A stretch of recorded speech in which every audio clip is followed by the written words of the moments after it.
I am so glad you convinced me that the family car should be the Defender 110. It is so beautiful inside.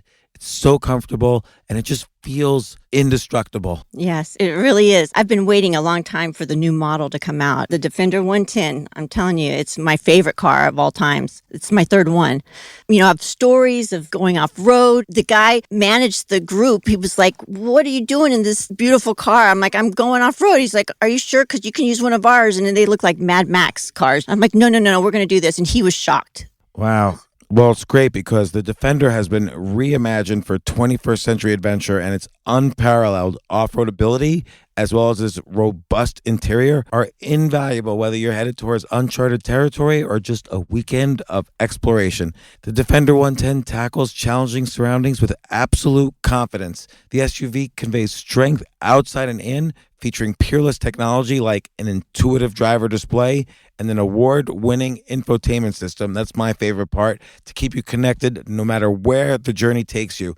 Adventure is unique to everyone, and so is the Defender. Choose from the two-door Defender 90, the four-door Defender 110, or the larger Defender 130 with the ability to seat up to 8 passengers.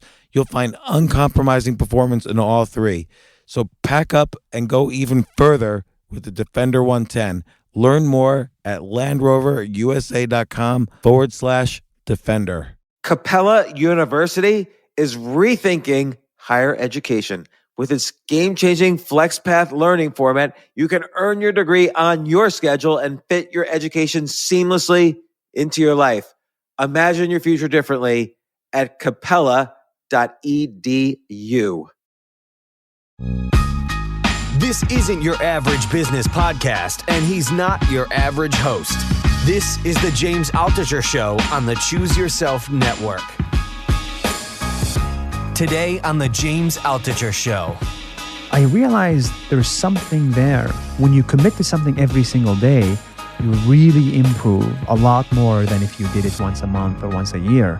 So when you first started this, you quit your job, did you really think you would stick to the 1,000 days? No, when I started this, I wanted to do this for 30 days because I thought 1,000 days is crazy. I thought it was impossible. And I only wanted to travel for 30 or 60 days, something like that. But I think after a while, I realized there's something there. And so I was seeing this improvement in my ability to tell a story. And I was like, why quit? This is the most fun I've had forever.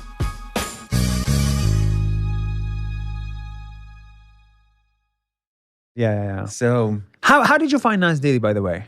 How did you find it? find Nas Daily? Yeah. I would just be scrolling on Facebook and it would just show up. This was like years ago. Wow. And I'm like, oh, this is getting more and more popular. And I started watching the videos. And Oh, wow. That's crazy. They I were didn't know great. you were one of the followers. Yeah. I'd be a little bit more nervous making them. It's like, shit, No, James is no, going to no. see this. And then I would see a lot of people who I was friends with were also following and sharing. Insane. So they were great videos.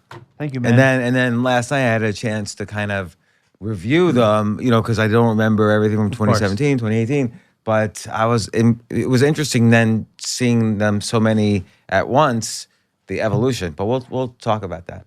Perfect. So excited to have Nas from Nas Daily. We're starting? We're starting. We started. Insane. Just as a little bit of an intro, Nas started making. First off, you had great life, great job as a software programmer for Venmo in New York City. You were making a ton of money. Do you use Venmo? I do actually. Not Square? No, I don't. I don't think I've ever used Square. I've only used Venmo. Love it. And I use Facebook Pay, which for small amounts. Oh, that's interesting. So, but you decided you wanted to break out of your comfort zone. You were too comfortable. You started traveling around the world, making a roughly 1-minute video every single day for 1,000 days. And there's a lesson also in the consistency. Like you did not skip a day. I don't believe you skipped a single day. Never. And there's even one video where you're in the middle of the Amazon. Yes. You couldn't get a signal. And you're just like, I think you must have traveled like 1,000 miles just to post that one video before the end of the day. It was like 50, but yeah. But we went from a boat to a bus Yes, to yes. this to that. You remember that video? Insane. Yeah. Thank you, man. So, but no, but that video was an important part of the art. There's several fascinating things here. There's your story, which is the story of those 1,000 days from beginning to end. Then there's the way you found a story in each video. It's not like you went to any place and say, "Oh, here's the flowers on Easter Island. Aren't they beautiful? That's my video of the day." You went out and sought a story. You like grabbed a story each day, which is very hard to do. And you know, I don't know. There's just so the thing about the signal was that's part of your story to show how this consistency is part of what makes this series so extraordinary. Like you figure in every story, you take something ordinary and you turn it into something extraordinary. So you had a good life, but you felt it was ordinary for your own reasons. And you took the challenge into the extraordinary and started making these 1,000 videos. Now, 14 million followers later, 4.5 billion views later, it's one of the most popular things on the internet. You've created a media company around it. You've made money off of it. You've really created your own TV show that's more popular than any other TV show. Like if you think about it, if you think about the most popular TV shows, they don't get 28 million viewers. But they have a lot more prestige. What do you think that is? And we'll get to your story. Because not all viewers are created equal, and that's a problem in the world. If you have one viewer in Malaysia, for example, in the world today, it is not considered as equal as one viewer in New York. So someone who's watching, and I'm not making fun of this, but someone who's watching Keeping Up with the Kardashians, that's not equal to, like let's say that has 1 million people view it, which is that's the top reality show, and you have is 20, that the top reality? That's it. No, I mean I think there's some of the financial reality shows like The Profit with Marcus Lemonis gets a lot, but and that's a high end demographic too. So that's why I picked this one. But you're saying you're 28 million views on, I don't know, there was a recent video that got 28 million views. North Korea. I know there was another one that got 28 million views. Oh, there's the one that got 18 million views with the guy who was in the airport. Oh yes, the airport prisoner. Yeah, in Malaysia. In Malaysia, yeah.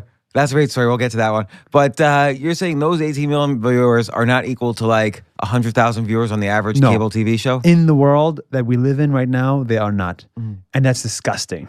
I hate that. But I understand it. It's like, one is, it's you don't make as much money from those 18 million viewers in around the world as much as you would from 100,000 people in New York. And because there's more money in those 100,000 people, more attention goes to them. That's simply the way the world works. And so the whole point of Nas Daily was a push against that. Like if you view everybody actually equally, like if you view a Filipino viewer to be equal to an Icelandic viewer, obviously we get more excited if we see someone from Iceland because we don't have that many followers in Iceland. But if you actually view them as equal and tell their story equally, then you uncover the most amazing stories that you wouldn't otherwise be able to uncover. You know how many fucking... Can I curse? Yeah. Oh, okay. Cursing you know how many fucking videos were made about Paris and about the Tower and about New York's Empire State? Oh my goodness. It's like you grow up with this stuff. And what about the videos that are made in Nigeria? Who the hell watches those? What about the videos in Sri Lanka, in Malaysia? Like not the same amount exists. And why is that? Well, and it's fascinating because, on the one hand, your videos are in English, so to some extent you're filtering a little bit for Not English. anymore. As of 4 months ago, I started translating them. So now we have Nas Daily Arabic, Nas Daily Vietnamese, Nas Daily Chinese, Nas Daily everything. And that's also getting more and more exposure. And you figure in a world where all these third world countries are kind of having economic development, those viewers will be as valuable. So you're kind of positioning yourself to be a media empire once the world is fully global. Well, it wasn't part of the strategy. I'm not that good of a businessman. Just ask my friends. I don't believe it. I'm going to ask your friends. Is he a good businessman? Yes, but that was not a strategy. That's okay. It was Thank never you for that. It was never my strategy. I actually hate business, but it's just you kind of default into it sometimes. Yeah, I guess I got lucked into it, and this is maybe in 20 years my audience across the world will be monetizable, and that strategy is the same as YouTube's and Facebook's strategy. That's why a lot of their user base now is coming from developing countries. So our user base sort of reflects the Facebook user base. Wherever Facebook is big and English is big, Nas Daily is big. If Facebook is not big, Nas Daily is not big. That's why we don't exist in China. That's why in Thailand we're not big either. Because even though there's Facebook, there's just not enough English proficiency to warrant Nas Daily. And this is why Nas Daily is big in Singapore, Facebook and English.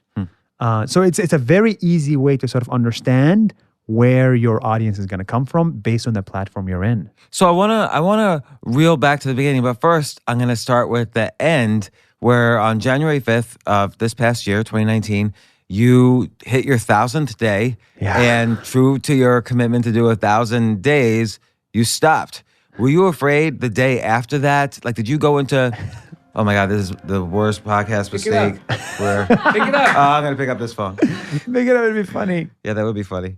I've done that on stage before, but I'm not gonna do it now.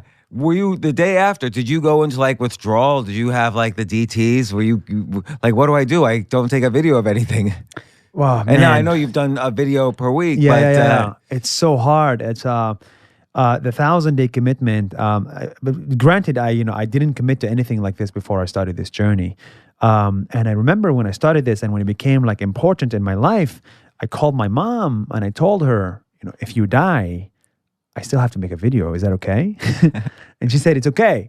And I said that to my dad. And so we agreed with my parents and my friends and my girlfriend that I'll have to make like 10 videos about them, about, how much I love them, how much I miss them. But I still have to make a video. That's how important this commitment is, that even death doesn't separate me from completing it. And even if I died, there was some contingency plans to make sure something is uploaded. So that How? Well, ideally, my girlfriend and my friend, that do something. Yeah. But I don't know Take if a I would video of your approve of the funeral. videos. But Well, you're dead. You have no choice. yeah. They'll change the whole strategy of it to focus on animals and music. So you were in whatever it was 1,200 days ago. You were sitting in your office in your little cubicle in Venmo in New York. And Open space, man. It's a startup. Every startup. open space. You You had a ping pong table. Yeah, and food, a lunch, masseuse. And you were doing your little software. Oh, he's gonna pay $5. How do we do the transaction fee? It's too big. There is no transaction fee. That's why you use Oh Venmo. yeah, that's why I use it. I forget. I don't know why I do anything. But so then you decided, I'm making a lot of money, having a lot of friends in the best city in the world. Too comfortable. and you did a little test. To be fair, you did a test. You did around the world Rubik's Cube. You had went to all these places. Everybody did one movement of a Rubik's Cube. You're a Rubik's Cube expert, and you solved the Rubik's Cube in 19 countries or 19 days. And that was like your little test. You made a video that got several 100,000 views. Yeah. And you knew that this was viable. Was that your test, or you didn't know? Yeah, that was a year ago. I just created this video from my travels and I put it on YouTube out of all places. And for some reason, it had a long-lasting effect. Like people still talked about it after a year. People still viewed it. It still made people happy. And I was like, that is interesting because everything I'm doing right now has a short-lasting effect. I'm going to forget about it in a day. In fact, in an hour. In fact, I didn't even know what I was working on. And so that I wanted to do something that has a long-lasting effect. And to me, I was like, if that worked out, I'm pretty sure I can make it work again. But the problem is, there's no way I can top that. Like, there's no way. Like your next book always has to be better than your first, right? Your second has to be better than the first. Third has to be better than the second. And that's the problem with not having a commitment, is that my next video has to be better than that video, and it's impossible. So I didn't make any videos. Then you have to have this mind shift of like, screw this, just jump from the deep end of the pool and just make a video every single day, even if it's bad, even if it's imperfect, even if it's shitty. You have to put it out there for people to see. And because of this mindset, I was able to improve and make even better videos than the first one I tried. And I think, it's really interesting. I think a lot of people are afraid to put out, when they make this kind of commitment, they're afraid to put out a bad video because they're afraid, one bad video, my entire audience is going to leave me. Yes. But I think part of what happens when you put out bad work is that you get kind of invulnerable to Yes. like you start to realize the benefits of okay, now I could learn why this was bad. Now I could learn why people didn't respond, and that's how you Exactly. improve. You do videos about that, about failure. Exactly. Someone told me this. Do you watch baseball? No, not really. Oh, wow. Interesting. Wow. Yeah, Steve Cohen, the podcast Yeah. producer, watches Hi. every baseball game do since Ty Cobb was playing baseball. Right. Exactly. Ty Cobb. I was going to mention Ty Cobb and Babe Ruth. So I don't watch baseball at all. But someone told me that even Ty Cobb and Babe Ruth, the legend, the gods of baseball, and like their bat rate is what, 36%, right? 0.36. Less than that, probably. 34%. So literally, the god of baseball hits 34% of the time and misses, 66% of the time. Yeah. I mean, that's insane. Do you want your doctor to miss 66% of the time?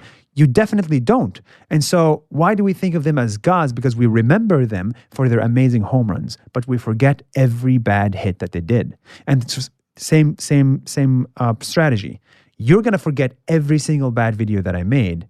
You're only going to remember the good ones. Yeah, And that's it. All I need is 2 good ones. yeah, that's really true. And I've heard that once from another guest. You know, he's a YouTube rapper, Mac Lethal. No. And so he does these amazing, really fast raps that he writes. And he was telling me he was disappointed in the last one. And I'm like, oh, does that really throw you off? And he said, no. And he said the exact same thing you did, which is that nobody ever remembers the bad ones. They only remember the Yeah. next time you do a good one. Yeah, So it's the exactly. same thing. So okay, you started off day one, and there's such a difference between day one and I think starting around day. I mean, actually, you can't really say starting because it was an evolution all along.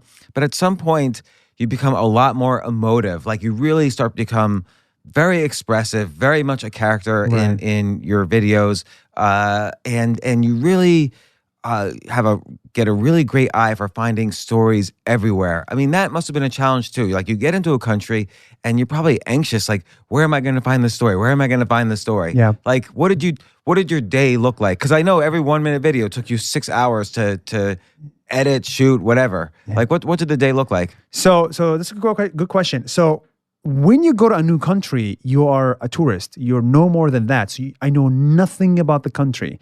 When I came to Singapore, I knew nothing about that place. And so one strategy that worked for us is I just make a post saying, hi, Singapore, I'm going to be at this place at this time.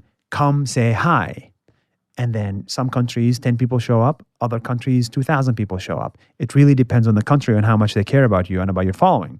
Okay, let's say you get 100 people that showed up. Then you literally ask 100 locals, what is interesting about your country?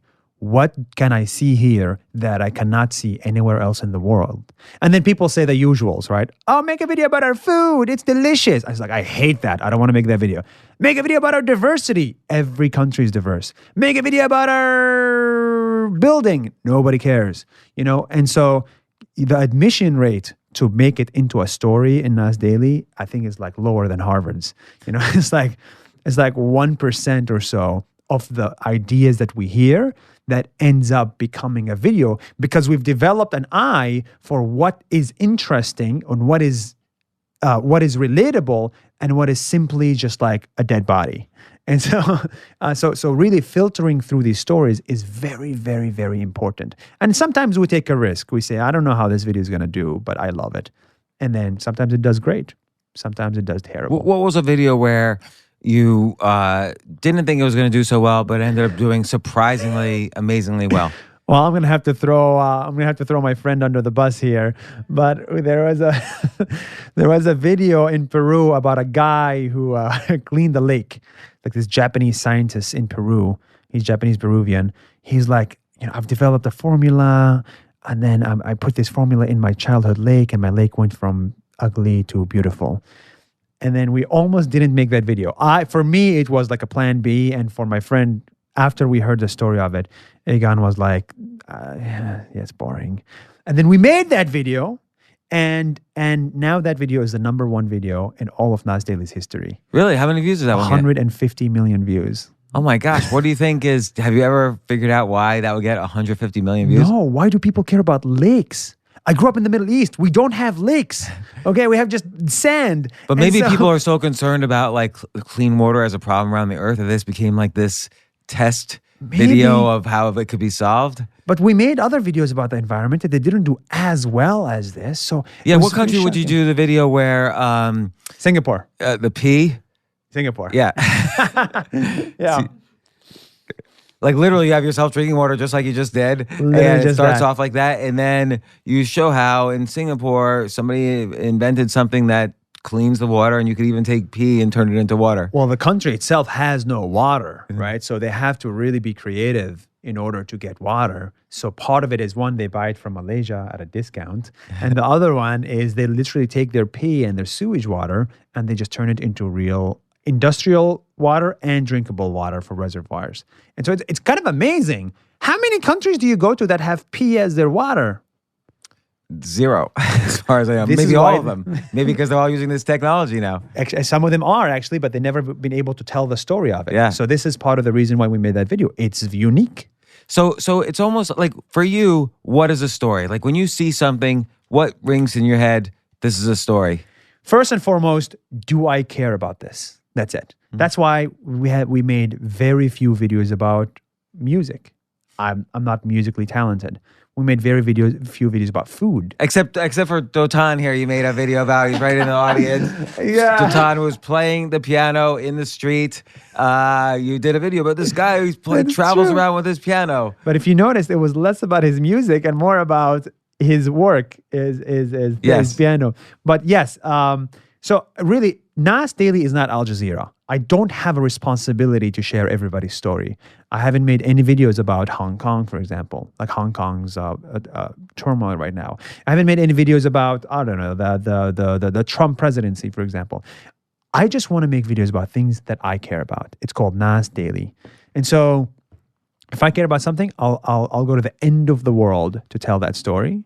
And it's nice to have it's nice to have that freedom where you have no obligation to share any story, But just when- a desire. So you're taking like clips, various. I mean, maybe a 5-second video here, 10-second video there. At least in the editing, it looks like lots of different clips. How do you do the editing? At the end of the day, it must take hours to do the editing. So you have to have the whole story in the can by 5 p.m. so you can do Correct. the editing. That's exactly it, 5 p.m., which is the sunset in most places. I mean, making videos, first and foremost, teaches you how to be a good weatherman because you need to understand when it's going to rain, when it's going to be sunset, when it's going to be sunrise, because you need the light to make the video. So each 1-minute video normally takes 10 to 12 hours or so to make. 5 hours to script. So you literally write the words, another 5 hours to shoot, actually 4, and another 4 hours to edit at night. You edit at night until 11 p.m., you upload, you wake up at 9, and you do the same thing every single day for 1,000 days. So when you first started this, did you really think you would stick to the 1,000 days? So you quit your job. Did everyone say, Nas, you're crazy? No, when I started Yes, this, I sir. wanted to do this for 30 days because I thought 1,000 days is crazy. I thought it was impossible. And I only wanted to travel for 30 or 60 days, something like that. But I think after a while, I realized there's something there. When you commit to something every single day, you really improve a lot more than if you did it once a month or once a year. And so I was seeing this improvement in my ability to tell a story. And I was like, why quit? This is the most fun I've had forever. And so I continued for another 500 days.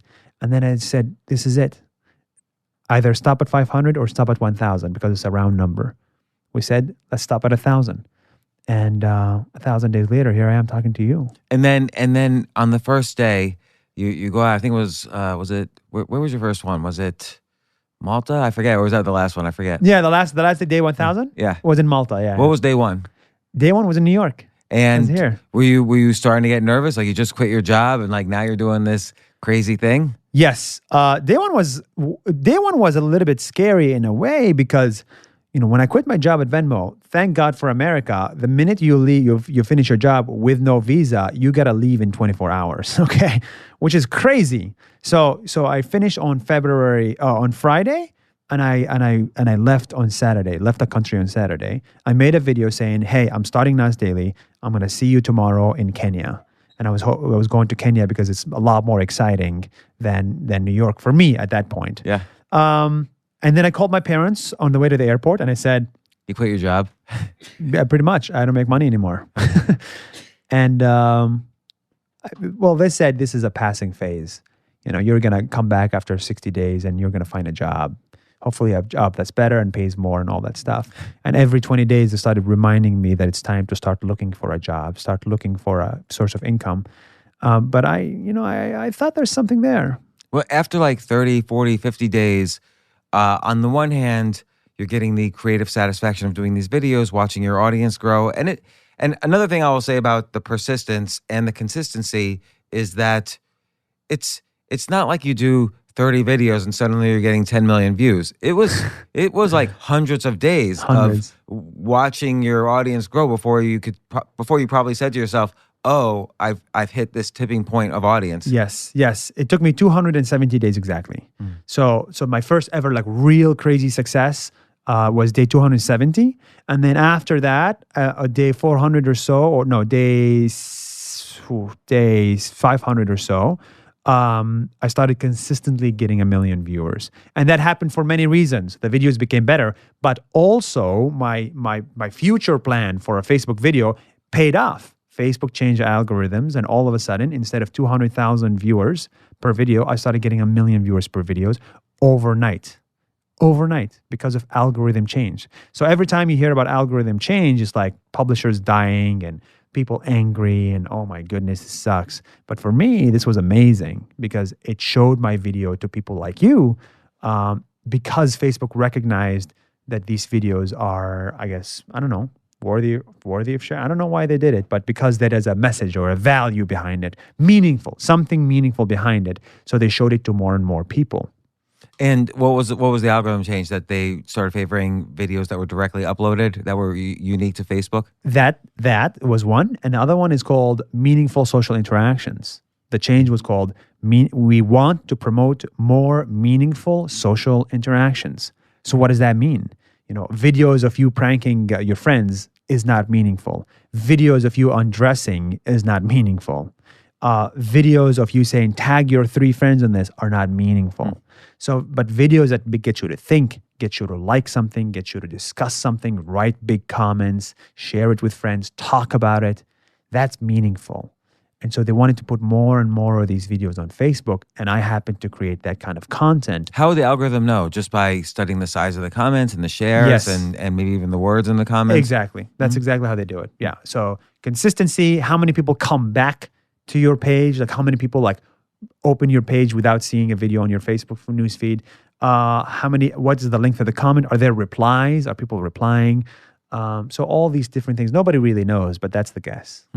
And then, the other thing that seemed to really up the engagement on your videos was when you were becoming more and more transparent about who you were, because you were like the host of all these videos, and you were talking about yourself and your adventures. But you started to become more and more transparent. Like, for instance, started dating Aline, who's sitting over here, and you started talking about your relationship with her. Not every video, but once in a blue moon, like there would be some crazy video like, we might break up, or I don't know, whatever. And you both would talk about it, and that was fascinating. Those would get like 15 million views right there. Yeah. I was shocked at how many bad relationships exist in the world because everybody started relating to our relationship, which is, it's good to be able to talk about it. In general, I'd say the more you open up, the more people relate. But in that one video in particular that I'm thinking of, I don't know, I forget the title now, but there's even the video where you're saying like, you're like walking and you're saying, you're angry. And she's saying, I'm not angry. And you're like, you are angry. Yeah. And that's people could relate to that because that happens in every relationship, but nobody talks about that. Yes, I agree. I think my girlfriend and I are not the romantic types. And so the less romantic things become, the more realistic they are. That's the way we think. And because our competition is pretty simple. Our competition is like Hollywood love romances, right? Which is pretty standard. It ends up with a kiss and a marriage and a whatever. And like, you on your knees or something saying, marry me. I don't think this is real life. I think everybody trying to copy Hollywood, but I don't think everybody thinks like that. I think everybody has like everybody is scared of commitment. Everybody doesn't know if this is the right one. Everybody thinks of breaking up every week. Everybody has these fights, but you don't see them enough on the internet or on Hollywood. So why not show them more on Nas Daily?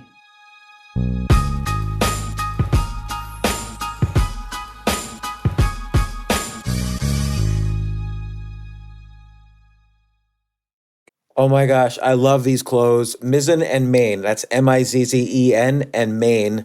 It really is the most comfortable work clothes. Travel clothes. I had to travel this whole week. I'm traveling for a week and a half, and I just took Mizzen and Main clothes with me. Close out 2023 in style with comfortable, breathable, packable, and machine washable pieces from Mizzen and Main. As you wrap up your year-end goals, enjoy a Mizzen and Main dress shirt that you can wear confidently. I like that they've very, very just nice, solid colors. I don't really like to get all fancy in patterns and everything, although they do have some pattern shirts, but very comfortable clothes, stretchable pants. It's just super comfortable, but they look professional, and you can wear them casually or professionally. I like some of their flannel shirts or untuck shirts. I love untuck. I never tuck in. So again, whether you're shopping for a special someone or giving yourself the gift you really want, I just buy myself gifts. Mizzen and Main is the perfect gift for any guy who works, travels, and or cares about looking and feeling great. As you could tell by my many photos across the internet, I care about looking fantastic. I'm practically a model. And let's be honest, every guy loves to look great. So again, shop now at mizzenandmain.com and save 20% when you spend $130 or more using promo code James. That's promo code James at Mizzen and Main, Mizzen and Main.com.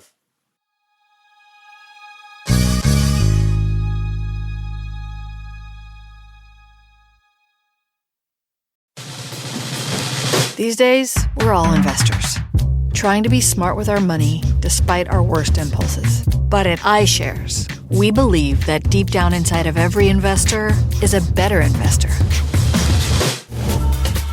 One that's just waiting to be let out. Explore iShares ETFs and insights and let your best investor out.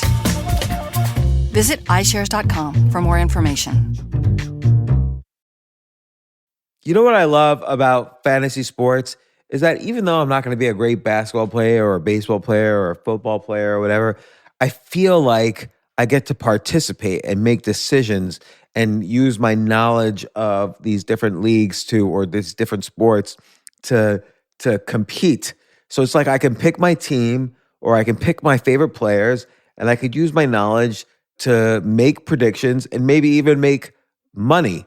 So with the basketball season here, you can now pick combo projections across football and basketball from the Specials League on Prize Picks. This is a league created specifically for combo projections that include two or more players from different sports or leagues. Want to play alongside some of Prize Picks' favorite players like rapper Meek Mill and comedian Andrew Schultz, who's also been a guest on this podcast, and I've been a guest on his? You can now find community plays under the promos tab of the app to view entries for some of the biggest names in the Prize Picks community each week. Look, Prize Picks even offers a reboot policy so that your entries stay in play even if one of your players gets injured. For football and basketball games, if you have a player who exits the game in the first half and does not return in the second, that player is rebooted. Prize Picks is the only daily fantasy sports platform with an injury insurance policy. What? So, I love playing it. I love anywhere where I can use analytical ability with my interests to demonstrate some skill and maybe make some money. And I like the game-like aspect. I do wish they had chess as a category on prizepicks.com, but I'll settle for what they've got. Maybe I should make my own fantasy chess league. But in any case, I love Prize Picks. Go to prizepicks.com/James. Use code James for a first deposit match up to $100. That's the easiest $100 you're ever going to make. So that's prizepicks.com/James and use code James. Daily fantasy sports made easy.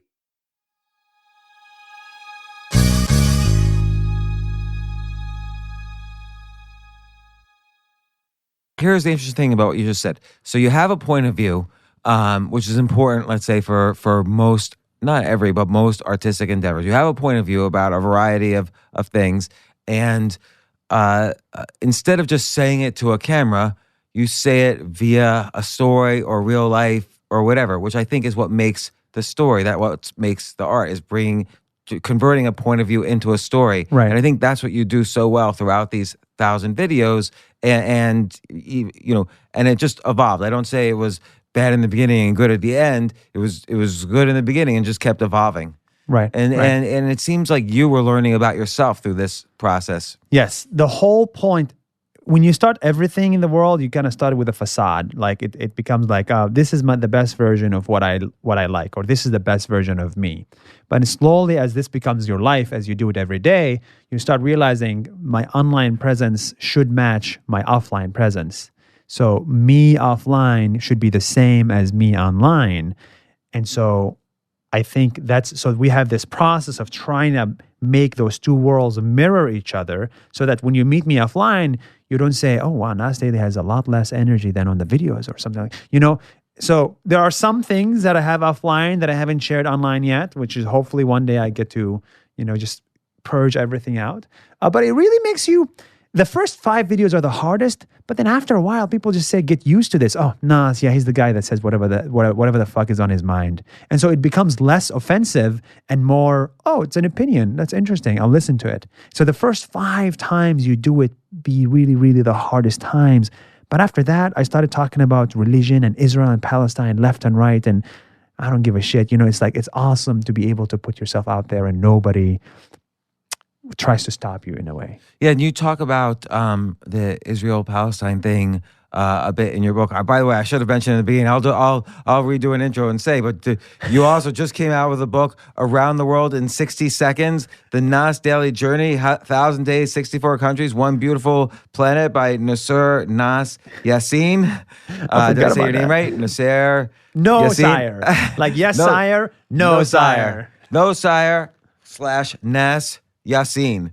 And in the book, you mentioned, and you have a video about this one scene where you're in Israel, and you talk to an Israeli person who completely sort of is negating your existence because you're Palestinian. And then his sister shows up, and she's like, "Why are you even talking to a Palestinian?"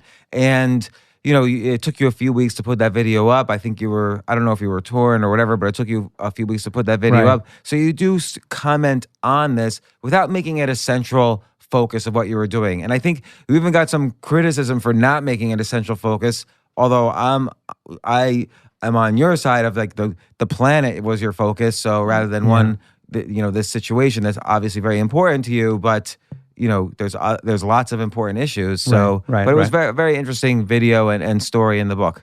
Yeah, that was one of the things I wish I never had to make. For those that don't know, the story is like, it's basically an encounter between like a Jewish and a Muslim, and I was the Muslim in this case. And you can see it on camera where Jews and Muslims hate each other, but simply by saying, you're of one person, of one kind, then the other person starts hating you and telling you that you shouldn't be, or you shouldn't be proud of it, or like, you're stupid. So it happens. Muslims do it to Jews, Jews do it to Muslims. I happen to have captured it on camera when it happened to me. So a Jewish, ultra-Orthodox Jewish girl saying that to me, it was sad. I don't want to be known as the guy from Israel and Palestine. I want to be known as the guy who's from planet Earth. But that video was, I think, a defining career-making video in a way, because it really that video reached like 70 million people. And it's the one video that everybody keeps repeating when they meet me and say, that video is the one I remember, that video. So in a way, that video promoted tolerance and acceptance, is like, in a way, like, let's not do this to each other kind of thing.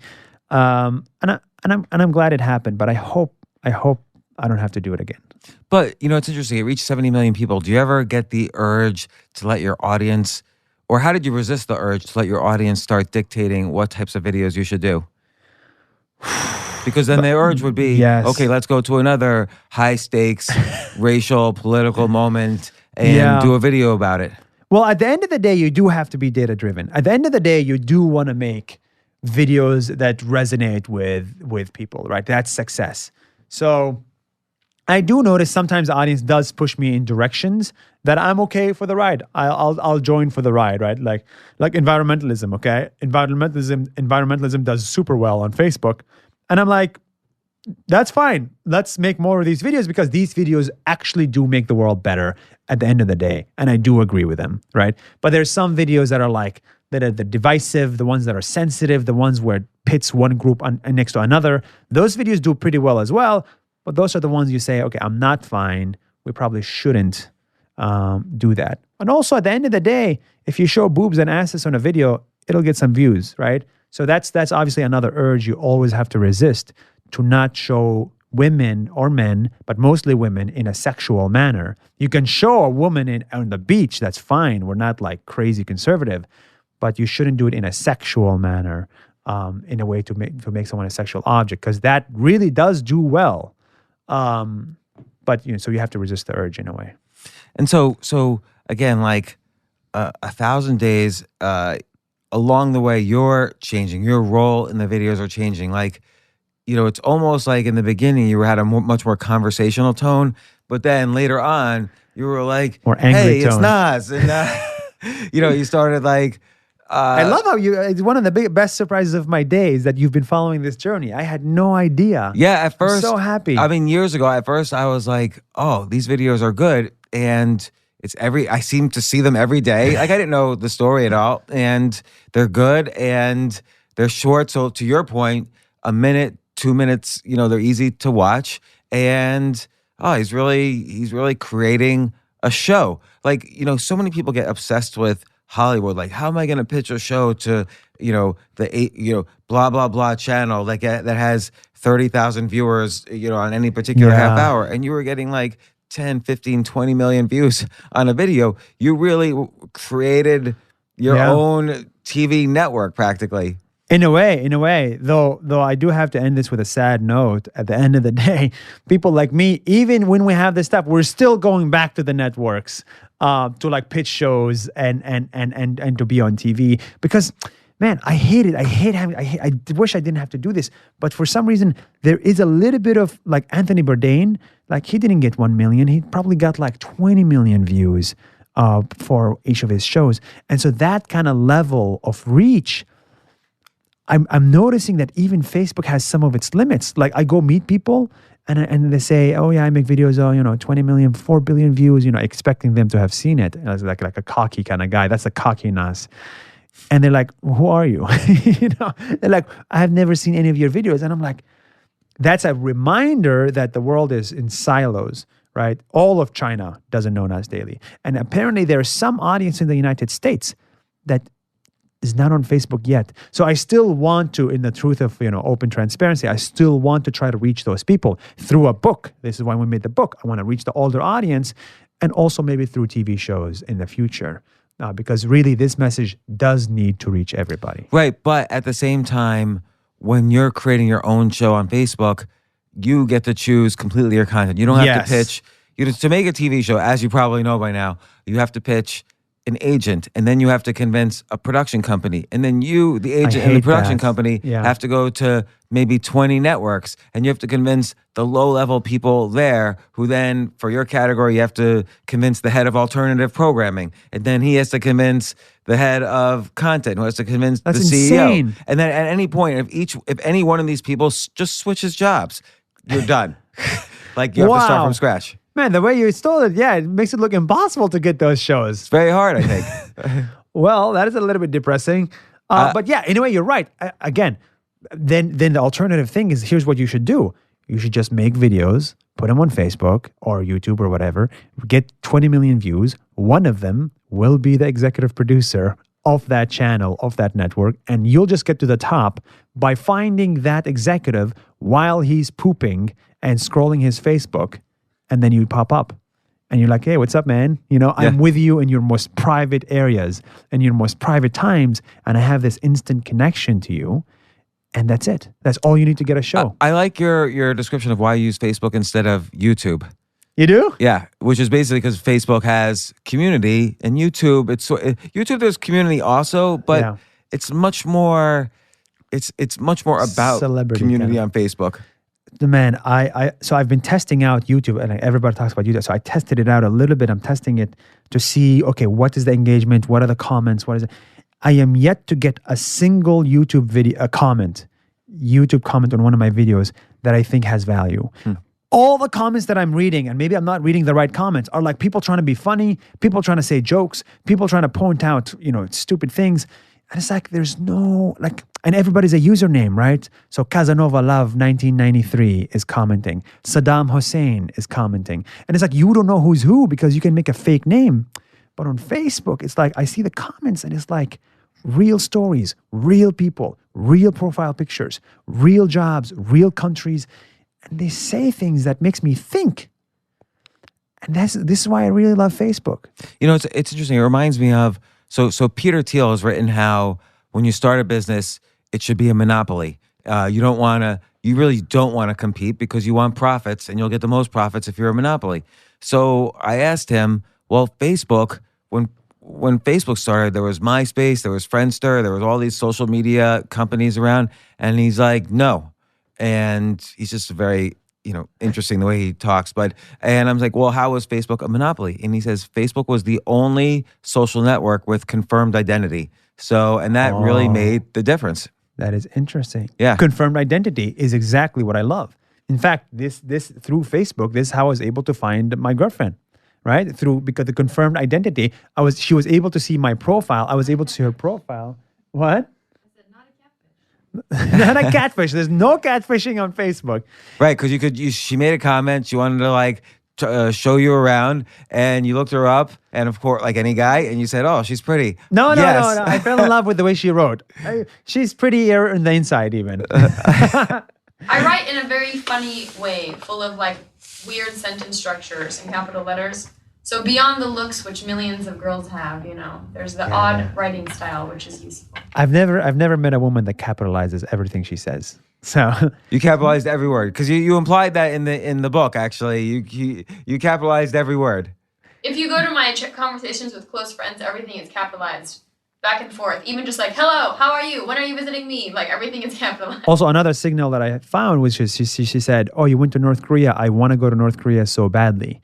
And that for some people, for many people, this is like, oh, whatever. She wants to visit a country. But when I went to North Korea, my entire group was men. It was just men who are interested in North Korea, who want to do the extreme travel. And then she said that, and I was like, oh wow, well, she likes North Korea. And then let's be together in a way, because not many people are interested in North Korea. I'm surprised North Korea would let you in. It's like, oh, I want to videotape everything I see in your extremely private country that doesn't allow anybody to videotape anything. Oh, come right in. North Korea is actually a lot easier to enter than most Americans think. Actually, for Americans now, it's hard because of the recent stuff. But for any other person, it's pretty easy to enter. You just cannot leave the bus. You cannot be on your own. So you're with two guides and you're surrounded by propaganda every single minute of every single day. So in that case, North Korea is amazing, right? Because everybody thinks it's amazing because it looks amazing from where you're visiting. You don't have any freedom there once you're actually there. And then again, back to you becoming more emotive in each video. What role did that play? How did you see that influencing the views? Why did you make that creative decision? What's emotive? What does that mean? You were like, more angry? Instead of like, hey, today's day one. Hey, it's today. Yeah. Like literally, you were typing on your computer. Today's day one. Yeah. Hope you join me. The following video is about Singapore. Yeah. It's because personally, I myself have become more extreme. I thought this journey would make me more, cool, chill, relaxed. No. This video made me more of a Stalin, more of a like angry person. I mean, like angry not in the sense like, hate immigrants, but more angry in the sense like, you must fucking see this place and you must visit now because it's amazing, right? And I just, you become a little bit more frustrated because you're on this journey to see and share the good. And as you're going there to see the good, you must see the bad and you're encountering the bad. And now, I don't want to be one of these people who goes to to Africa and just does the normal spiel that everybody did about Africa. Famine in Africa, poverty. Oh, look, HIV, AIDS. I didn't want to do that because I wanted to show a little bit of a different side that is not yet covered, not covered as much. I wanted to be like the positive propaganda, right, rather than the normal propaganda, which is all negative. And so seeing all this bad on my journey to show the good has made me more angry, more assertive, more frustrated. It's like, Jesus fucking Christ, when can we all be as efficient with our trash as Singapore is? When can we all be as free as Americans are, as happy as Filipinos are?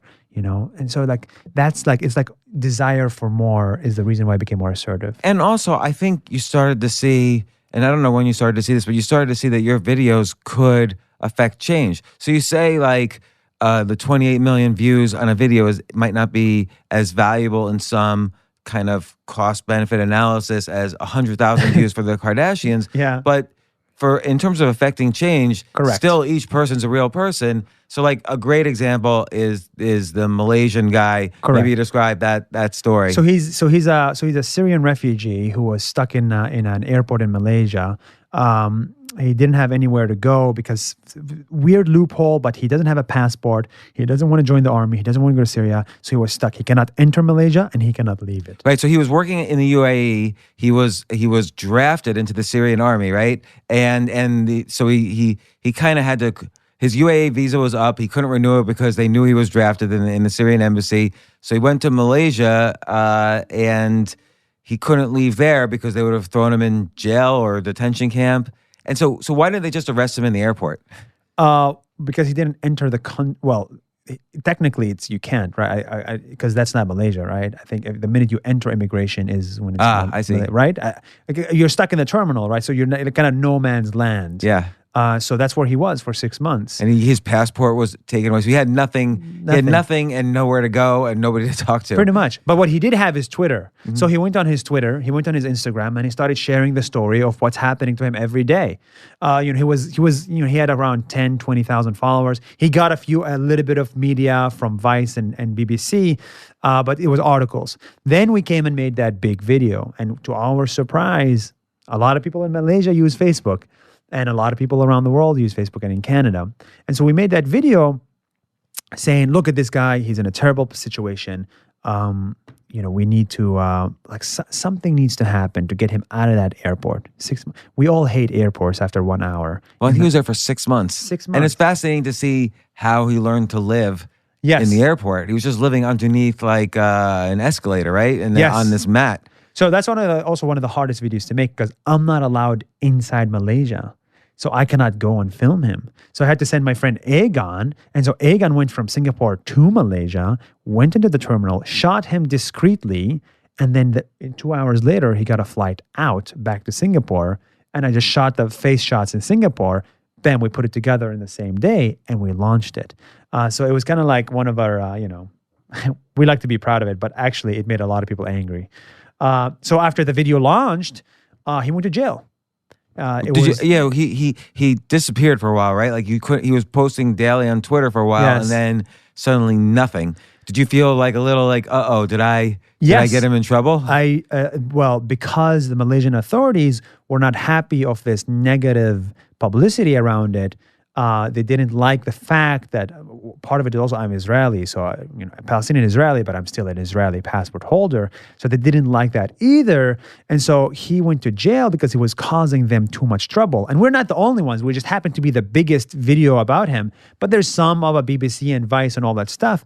But our video kind of pushed them to the limits, and then I started to have a self-reflection and feeling bad. It's like, we need to be a little bit more responsible. We need to understand the consequence of these videos and what can happen. Now, for 2 months, we thought that we were the reason he's going to die. But eventually, that video ended up expediting his journey from 36 months waiting to get into Canada to 2 months. So he went through a 2 months intensive sadness and like solitary confinement. And then Canada, because of this situation, ended up expediting his application, and now he's in Canada, loving his life. Have you followed up with him since Canada? Yeah. Of course, we're in constant touch, and we tried to help as much as possible. Actually, we went to Canada and we tried to talk to the immigration minister to tell him, like, look, what's happening to him. It's a little bit of a it was tough times, but again, would I do that video again? I think I would. I think he would want to make that video again. He understood the risks. And I didn't understand the risks. He understood the risks. And he said, yes, I want to make this video.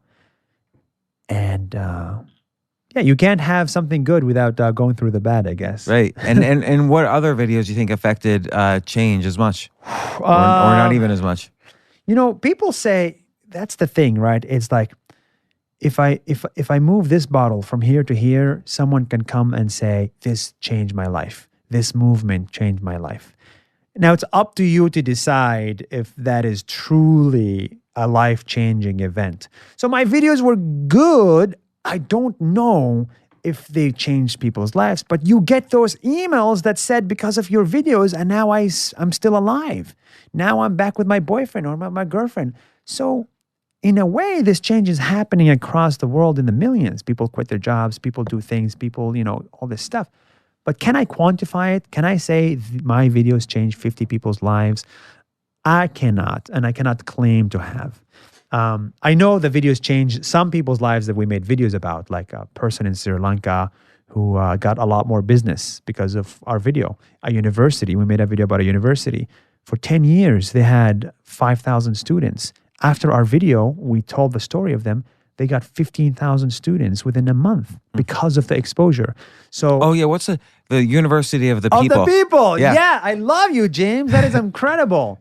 How the hell do you know all this stuff? I watch your videos. Hey, you know more about me than my mom. I was surprised because I had never heard it. I'm really into the idea of moving the college campus to online. You are. I think it'll save the U.S. $1.5 trillion. Like so many people in the U.S. are just, your generation is like bogged down by too much debt. And so something like the University of the People is very valuable. That's the whole point. And so the guy who started it reached out and he said, hey man, like you should make a video about my university. And I was like, what do you do? And then he said, he explained the prospect and what this could actually mean. And I fell in love. And then we made that video, and that literally changed the trajectory of the university and the students that are now able to get an education without going into debt. Because I think, the reason I got hired at Venmo is because I have a Harvard degree, not because I have a Harvard education. Mm. And so I think a lot of the world right now is like, man, we love labels. We love them. Oh, were you on the Today Show? Oh, were you on Oprah's list for books? Oh, are you New York Times best? I love the labels. You love everybody loves some label. And I think because labels might be a shortcut for people deciding if you have the skills. De-risking. But I do feel that we are moving, because of so much transparency and exposure through, social media and the internet, we are moving, I hope, to an area where people recognize skills more than labels. But I don't know if we'll get there. Until that day comes, some people need a university education. I mean, like my friend Egon. Is Egon here? He went to get the Mac. I went to get the Mac. Well, he's one of the hardest working people. He went to actually get to do some work. He's one of the hardest working people I met, and he's one of the smartest people I met. And he's 30 years old. He's the reason my videos are so good. And we tried to go to Singapore, and then we almost were like, shit, you don't have a college degree. You literally just don't have a degree, and Singapore doesn't like that. Like, we need, you may not even get into Singapore because Singapore appreciates college degrees and this whole like Harvard or Yale or whatever.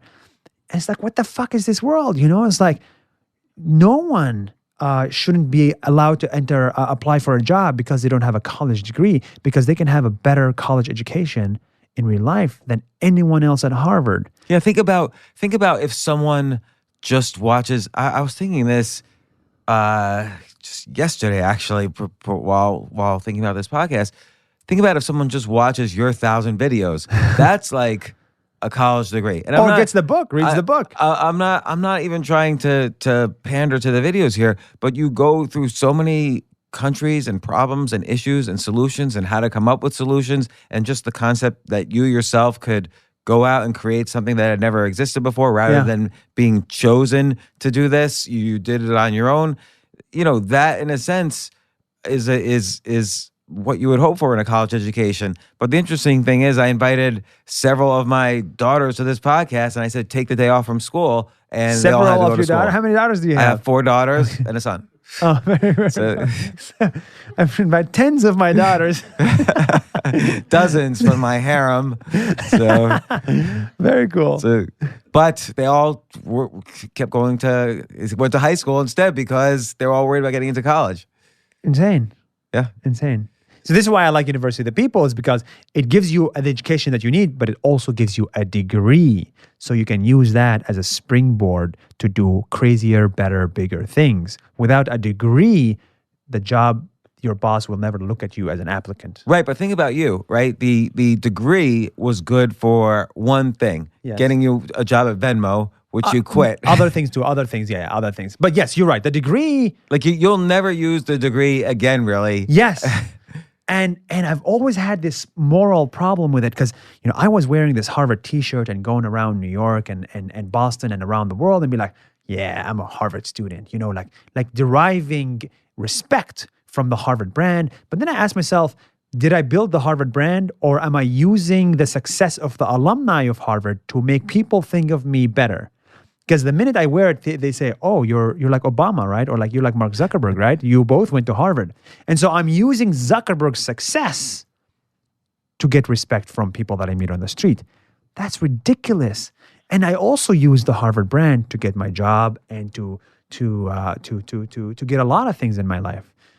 At some point, I realized it's time to build your own brand rather than piggyback on someone else's brand. And this is one of the motivations of building the Nas Daily brand. And this is why I don't change my t-shirt, because I never want people to respect me for things I didn't do. And so I want you to like me for the videos that I made, not for the videos that someone else made. Right. So that's an evolution that I think is happening or should happen to people younger and younger. And I think is happening younger and younger, where yes, maybe the degree is good for that first job or two. You started a couple of companies before Venmo. Maybe I don't know if you raised money or did what or got some advantages because of the degree. But and those companies, by the way, didn't work out. Although I liked the idea of the social media search engine. Yeah, I think that still deserves to exist. Someone hasn't built it yet. Someone needs to build it, man. How many friends do you have on Facebook? You have a lot of friends. Actually, I'm one of your followers on Facebook. Did you know that? I did not know that. While I was 5 years ago, way before Nas Daily, I was like, I need to follow people that put their mind out there. Mm-hmm. They speak, they blog. And I don't know how your name came up. It must have been also on Facebook. Yeah. Right. And I've just been following ever since, and all about your, all capitalized titles and the blog posts. So, you like that all capitalized thing. It's well, it gets me to stop scrolling, yeah? This is why I also overcapitalize things. What was I trying to say?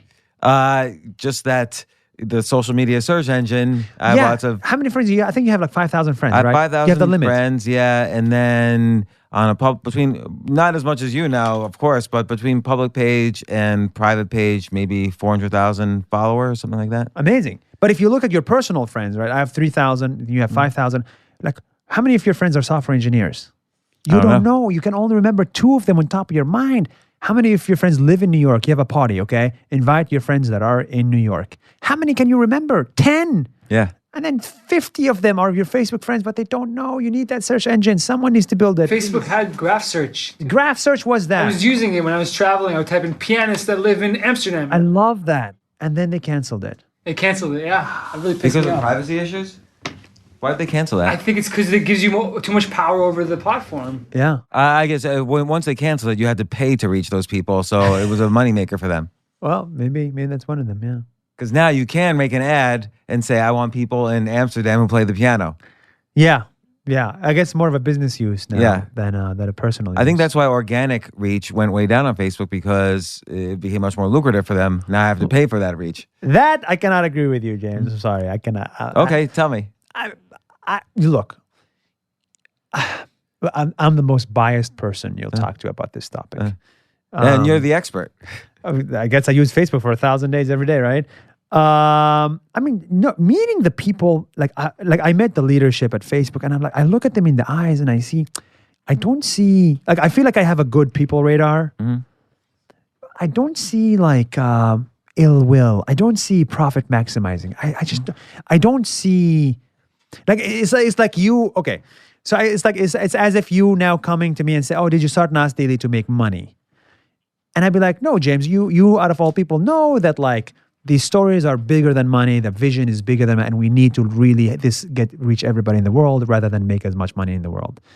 And so I think the Facebook leadership is doing that. They're maximizing user well-being, and then the money came because you just have attention. It's a side product. But I don't think they actively said, let's not show posts from the New York Times because we want them to pay. Because then else, why did they give me 1 million views overnight, right? That meaningful social interaction, all it meant is that all these news agencies are making crap content. And Facebook just said, you want to show crap content to users, you have to pay. That's what all ads are, crap content. And the good content is always rising to the top on Facebook. Yeah, that's so interesting. So what you're paying for is to put crap content. Right. You're not paying to kind of spread your word. You're paying to have permission to have subpar content. Yes. That's an interesting way to look at it. They just wanted to have if I have a home, every souvenir in my home, I want it to be a good souvenir. I want it to be a good content. And it's like, who are you to come to my home and tell me that you must have this stupid rock from Albania in your home? Like, no, this is subpar. I don't want it in my home. You want to put this rock in my home? You got to pay me.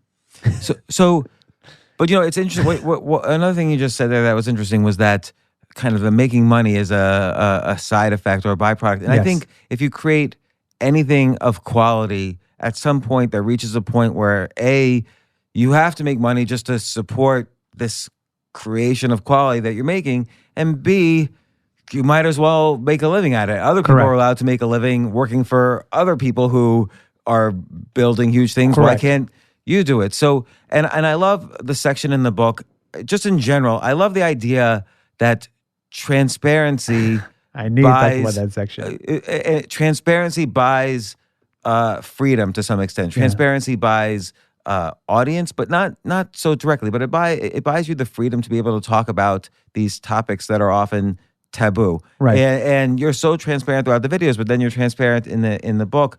And you said specifically you're going to be transparent about money, religion, politics. You're also transparent about relationships. I don't know why you didn't include that in this chapter.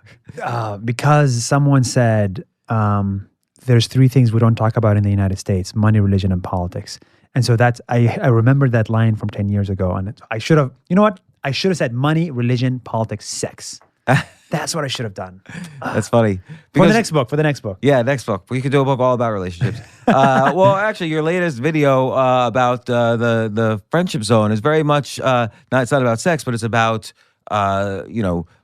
it takes this self-help, I hate to use the word trope, and rather than you just kind of spitting out wisdom, you tell a story, and you have this very visual way of describing it. I'll let people watch the video, but it's great how transparent you were. So with money, you started off with money, and you very specifically say in January 2019, the day you end the 1,000 days, you have $950,000. And was that from selling the shirts? Was that from some kind of sponsorships? Like, how did you? Because you started the journey with $60,000. Correct. So money is super interesting.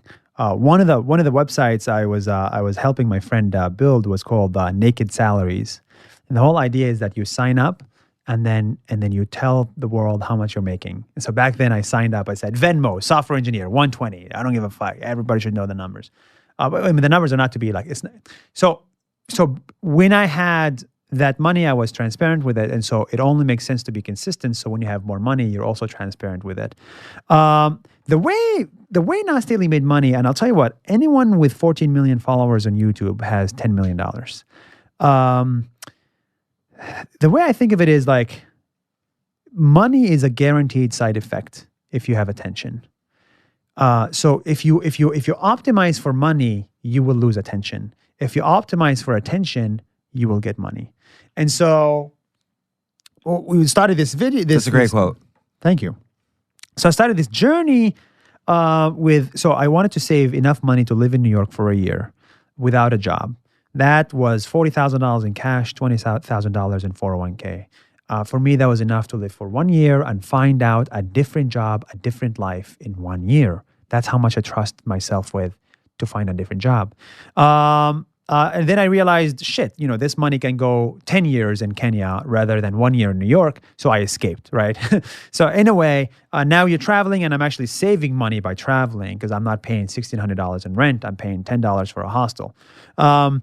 Okay, so I started depleting the money, and then you get different jobs, $200 to fly the drone, $200 to do this video, so you start saving up your costs. Then Facebook introduces ads, so you start putting an ad in the middle of the video, kind of like YouTube ads.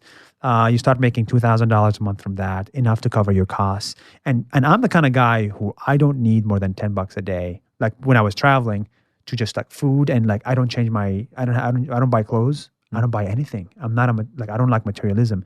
So you're making $2,000 a month. Then you're like, okay. And then you start getting more views. So every 1 million views, you start making $1,000, $700 to $1,000, something like that. So then, which is nice because you don't have to change the content to make the money. You just have to get your story heard as much as possible. And then money is a side effect. Then you started making around $30,000 from that. Then it went up to like $60,000 from the ads on the Facebook page. Again, other people can make 200 to 300 to 400. I am not an example of the most you can get out of this because there's some videos I just didn't want to put ads on. Okay, so $60,000. Then people start watching the videos and they say, why don't you come speak at my conference? Then you say, I don't have time. Then they say, why don't I give you money? Then you say, how much?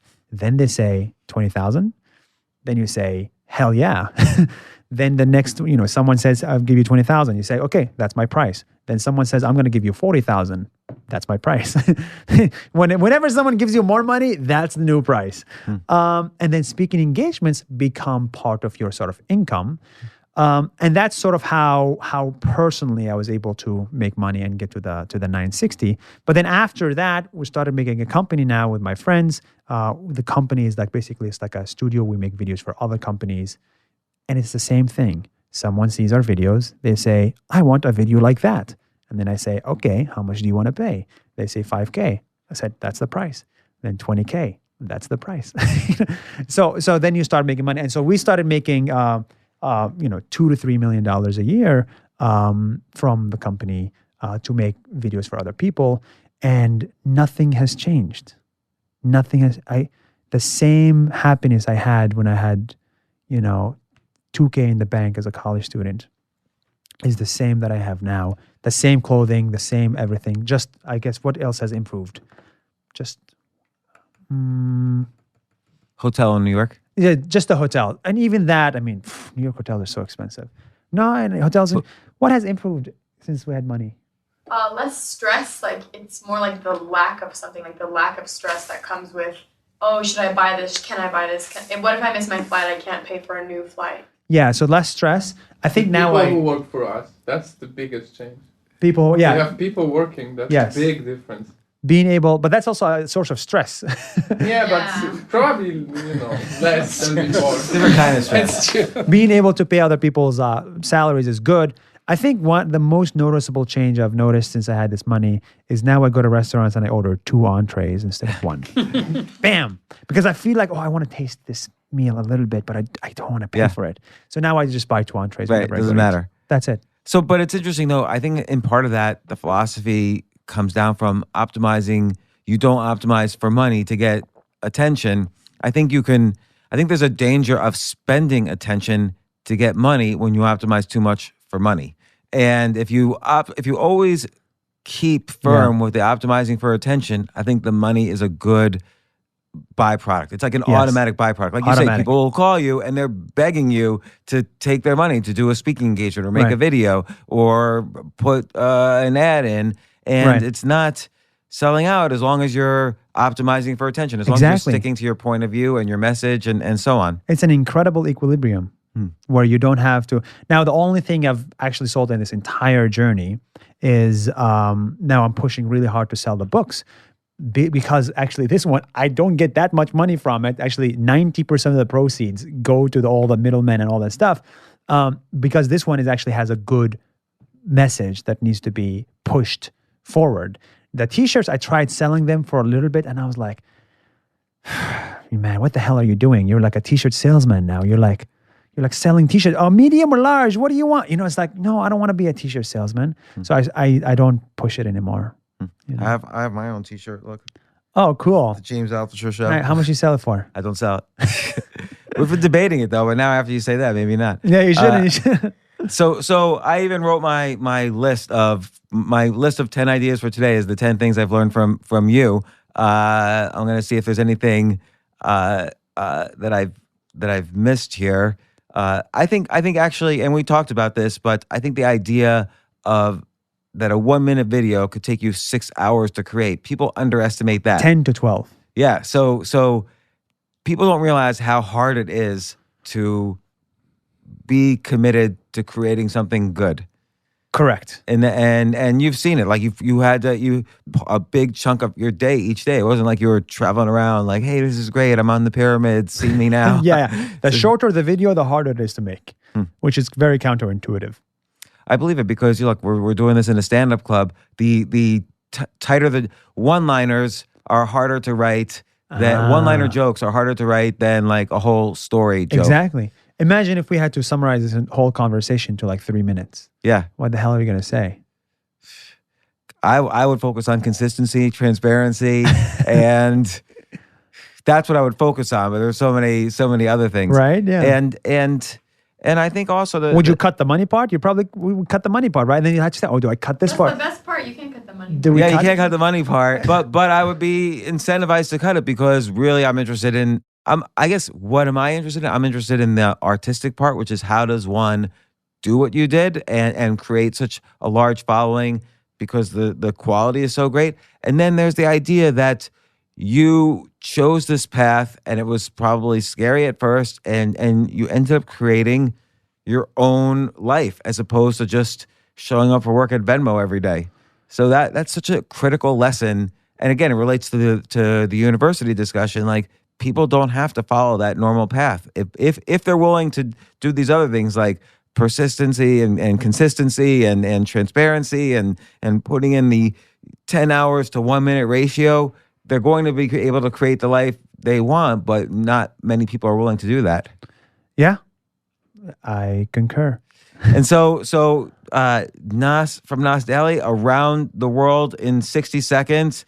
I would have to say, even if you haven't watched a single Nas video, the book is great because we see your story interwoven between all your stories of the different videos or of the videos that you decide to write about in this. It's such a valuable book for anybody who wants to create their own life or bring their own vision to life. And it also shows that you can bring a vision to life. Like what skills did you have to do this, and yet you became the best in the world at it?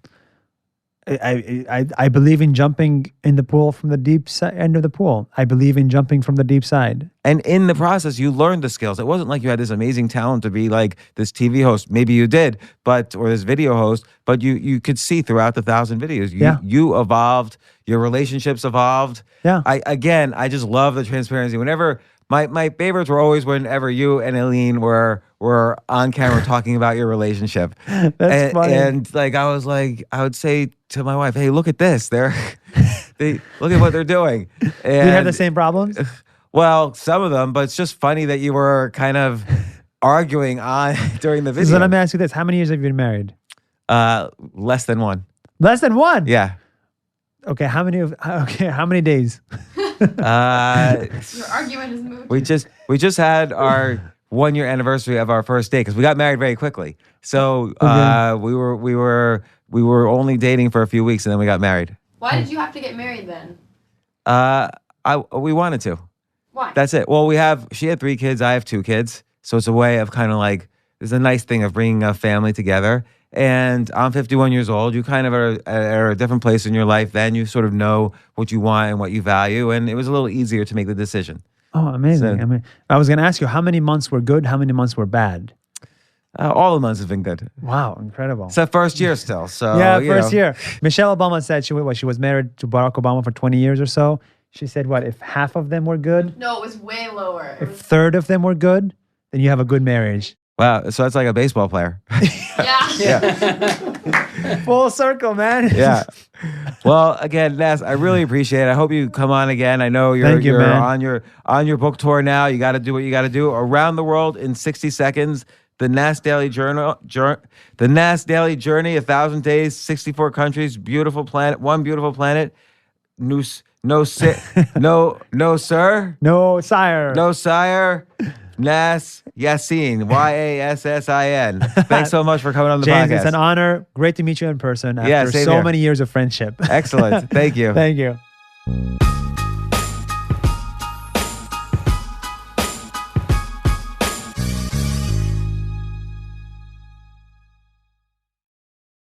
Powered by Snapdragon, the Samsung Galaxy S23 Ultra elevates your photography to epic new heights. Snapdragon processors deliver a color experience like no other, with sharp, industry-leading 8K video capture. You can also snap images in 200 megapixels, capturing more detail than ever. And those late-night blurry pics are a thing of the past, thanks to next-level night mode. Experience powerfully moving premium photography, only with Snapdragon. Follow us on Instagram at Snapdragon Official.